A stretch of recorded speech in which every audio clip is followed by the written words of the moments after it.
Bonjour. Eh bien aujourd'hui je vais vous parler et vous présenter une technique qu'on appelle la technique de l'exercice du bonheur. Surprenant.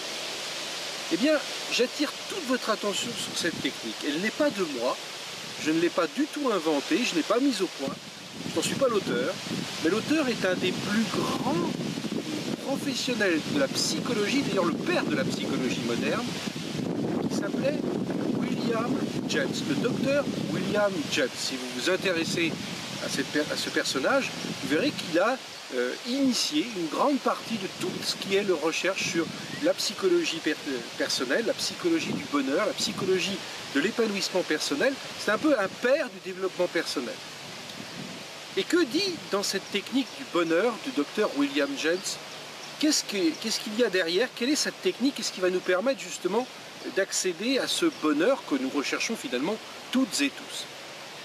Alors, je vais vous demander de vous fixer une priorité pendant un mois, une trentaine de jours.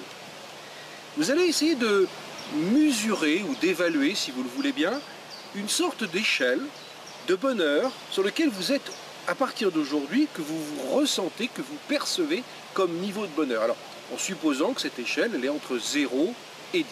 Alors, certains, peut-être, ont pensé que leur niveau de bonheur était situé entre 6 et 8, peut-être plus même. D'autres, plutôt dans la moyenne, 5, 4, etc. Et puis, il y a peut-être d'autres personnes parmi vous qui pensent que leur niveau de bonheur est largement insuffisant et qu'il est vraiment dans l'échelle la plus basse. Peu importe, ce qui compte, c'est que vous allez veiller pendant ce mois à noter les changements qui vont se produire dans votre existence. Car il va y avoir des changements. Ces changements vont être basés sur le côté bénéfique de la technique du bonheur du Dr William James. Vous allez voir, vous allez constater vous-même, au fur et à mesure que vous avancez dans cette période de 30 jours, que votre niveau de bonheur s'élève. Alors, ça ne va pas être un bonheur extatique. D'ailleurs, est-ce que c'est véritablement ce que l'on cherche? Sans doute pas. Ce que l'on cherche, c'est dans notre vie de tous les jours, être plus à l'aise, mieux, avec soi-même, mais aussi avec l'environnement qui nous entoure, avec les autres, avec ce qui nous arrive, ce que nous percevons de ce qui nous arrive. Maintenant, comment fonctionne cette technique du bonheur? Eh bien, là encore, elle est relativement simple. On pourrait penser que le bonheur, c'est quelque chose qui peut être un domaine assez compliqué pour y accéder. Pas du tout. Au contraire, le bonheur, quelle que soit notre façon dont on vit, que soit on dirige ou on régente notre existence, le bonheur, c'est quelque chose de fondamentalement essentiel, auquel on aspire tous. Alors bien sûr, nous rencontrons des difficultés, des problèmes, des obstacles, des confrontations, des conflits, avec les autres, avec nous-mêmes parfois. Et bien évidemment, tout ça peut entacher notre bonheur. Mais en réalité, le bonheur est beaucoup plus près qu'on l'imagine. Voici la technique que je vous propose du Dr William James.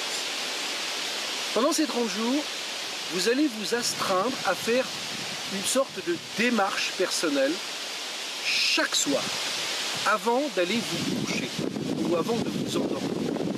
Elle consiste à vous replonger dans votre esprit sur ce que vous avez vécu dans votre journée, depuis les premiers instants de votre réveil aux derniers instants où vous êtes justement en train de vous endormir.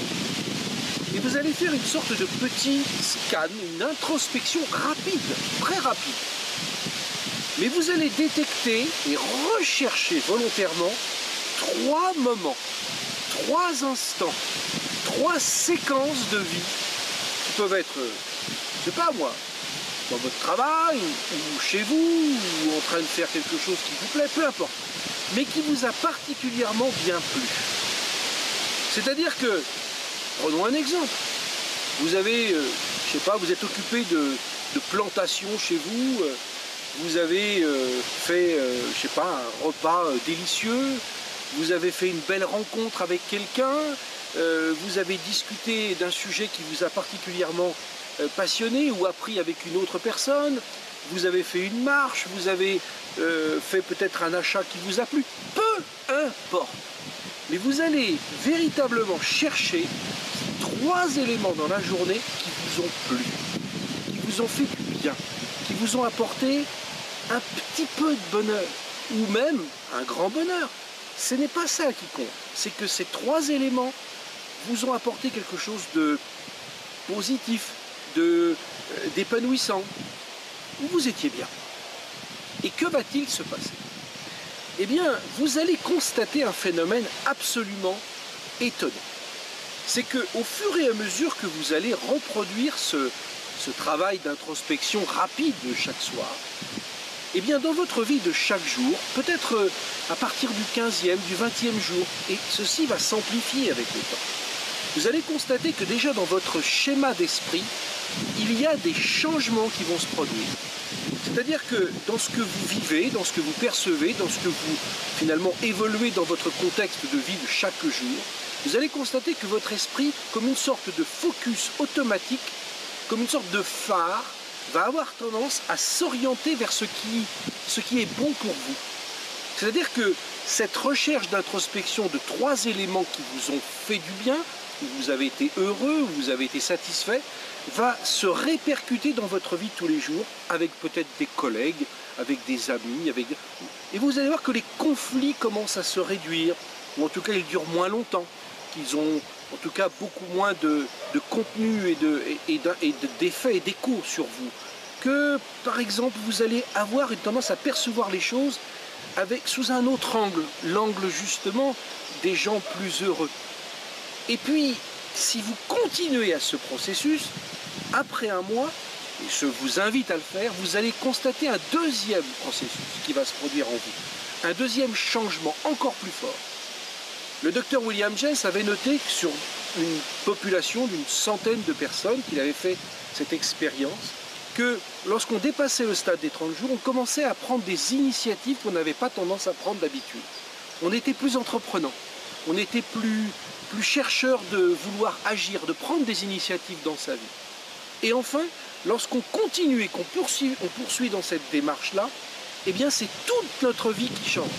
À la fois on est vraiment plus heureux, c'est-à-dire cette notion de bonheur, eh bien sur l'échelle de 10, vous verrez qu'elle monte de plus en plus, que finalement les vicissitudes, les problèmes de la vie que nous rencontrons toutes et tous, eh bien en quelque sorte glissent sur vous. Et vous vous retrouvez finalement à vivre ça avec un détachement, un lâcher-prise que vous n'aviez absolument pas auparavant.